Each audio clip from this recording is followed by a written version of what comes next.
The sum of first n terms of an AP whose first term is 8 and the common difference is 20 is equal to the sum of first 2n terms of another AP whose first term is minus 30 and common difference is 8. We have to find the value of n. तो देखें इस question में इन्होंने दो APs की बात की है और ये बोला है कि पहली AP के n टर्म्स का सम दूसरी AP के 2n के टर्म्स के सम के इक्वल आएगा. ओके, फॉर एग्जांपल पहली AP के 5 टर्म्स का सम इन्होंने फाइंड किया और दूसरी AP के 10 टर्म्स का सम फाइंड किया, तो ये जो सम आएगा ना ये इक्वल आएगा. ये दोनों वैल्यूज़ आपस में इक्वल आ रही होंगी. ओके, इन्होंने फर्स्ट AP और सेकेंड AP के बारे में कुछ इन्फॉर्मेशन दी है. फर्स्ट AP के बारे में इन्होंने बोला है कि फर्स्ट AP का फर्स्ट टर्म 8 है एंड कॉमन डिफरेंस 20 है. तो मैं लिख लेता हूँ फर्स्ट AP का फर्स्ट टर्म, इसको मैं स्मॉल a से डिनोट करूँगा. सेकेंड AP के फर्स्ट टर्म को मैं कैपिटल A से डिनोट कर दूँगा. फर्स्ट AP के कॉमन डिफरेंस को मैं स्मॉल d से डिनोट कर लेता हूँ और सेकेंड AP के कॉमन डिफरेंस को मैं कैपिटल D से डिनोट कर लेता हूँ. क्योंकि APs अलग अलग हैं इसलिए फर्स्ट टर्म का जो नाम होगा वो भी अलग अलग होगा. तो मैंने एक तरफ स्मॉल है दूसरी तरफ कैपिटल ए बोल दिया है. स्मॉल डी कॉमन डिफरेंस को बोला है पहली AP के लिए एंड कैपिटल D मैंने कॉमन डिफरेंस के लिए बोला है सेकेंड AP के लिए. आई होप आप कंफ्यूज नहीं हो रहे हो. ओके, जब ऐसे क्वेश्चंस आपको मिलें जिसकी लैंग्वेज आपको कंफ्यूज करे तो आप पहले आराम से उस क्वेश्चन को पढ़ो, एक बार दो बार तीन बार. एक बार जब क्वेश्चन क्लियर हो जाएगा तब उम्मीद है कि आप उसका सॉल्यूशन भी दे पाओगे. लेकिन अगर क्वेश्चन क्लियर नहीं हुआ तो आप सॉल्यूशन दे ही नहीं सकते हैं. इसलिए क्वेश्चन को पढ़ना समझना बहुत ज़रूरी है सॉल्यूशन देने से पहले. ओके, तो फर्स्ट AP का जो फर्स्ट टर्म है वो 8 है.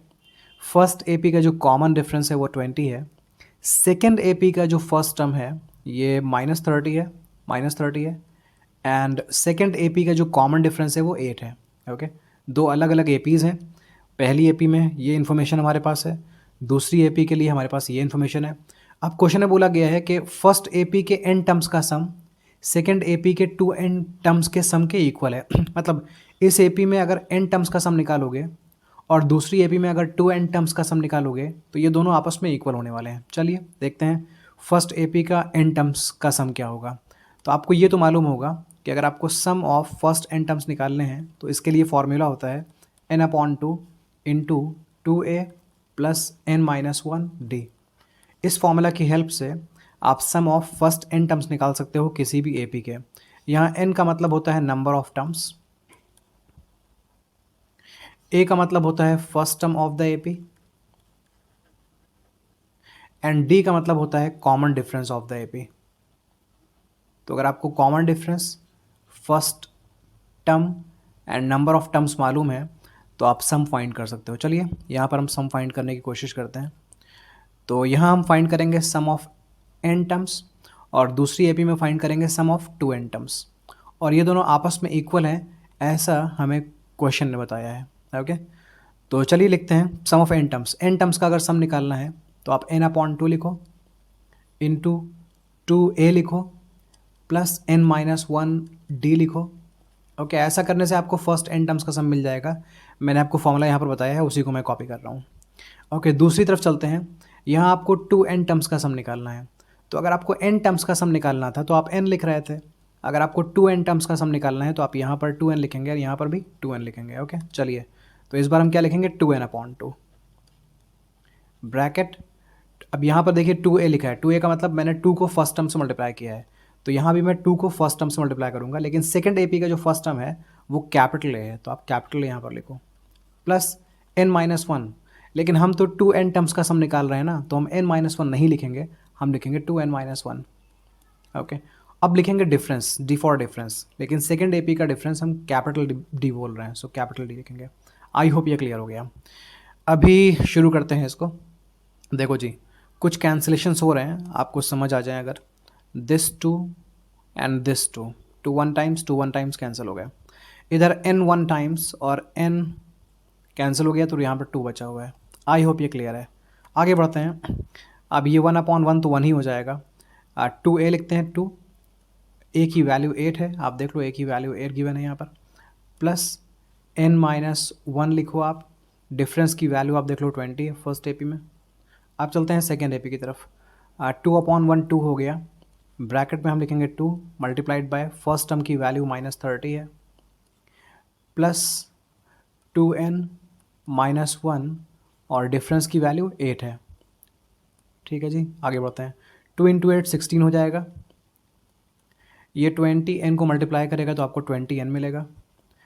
माइनस 1 20 को मल्टीप्लाई करेगा तो आपको माइनस 20 मिलेगा। इज इक्वल्स टू 2 और इस ब्रैकेट के अंदर 2 को माइनस 30 से मल्टीप्लाई करने पर माइनस 60 मिलेगा। 8 ने 2n को मल्टीप्लाई किया तो प्लस 16n मिलेगा। 8 ने माइनस 1 को मल्टीप्लाई किया तो माइनस 8 मिलेगा। आई होप इतना क्लियर है। चलिए चलते हैं नेक्स्ट पेज में और इसके आगे का सॉल्यूशन देखते हैं।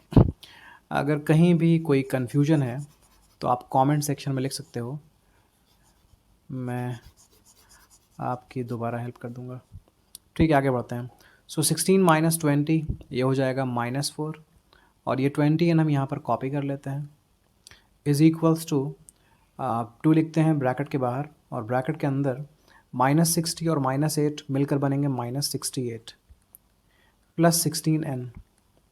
ओके, ये लिखा हुआ है 20n minus 4 is equals to, अब ये 2 ब्रैकेट के अंदर मल्टीप्लाई करेगा। 2 into -68 minus 136, 2 into 16 it is 32n। Okay, अब दोनों n वाले टर्म्स को साथ में कर देते हैं। ये 32n है, इस 20n को हम भेज देते हैं राइट साइड में, माइनस 136 को भेजते हैं लेफ्ट साइड में। ओके, -136 माइनस 4 ये 132 हो जाएगा, तो हम लिखेंगे 132 लेफ्ट साइड में। इज इक्वल्स टू 32 माइनस 20 होता है 12n, तो n की वैल्यू हो जाएगी 132 अपॉन 12 और 132 अपॉन 12 का मतलब होता है 11। हमें n की वैल्यू फाइंड करनी थी, हमें n की वैल्यू मिल चुकी है। आई होप ये सॉल्यूशन समझ आ गया है आपको। कोई प्रॉब्लम है तो प्लीज़ कमेंट सेक्शन में लिखिए, otherwise support me by subscribing the channel. Thank you.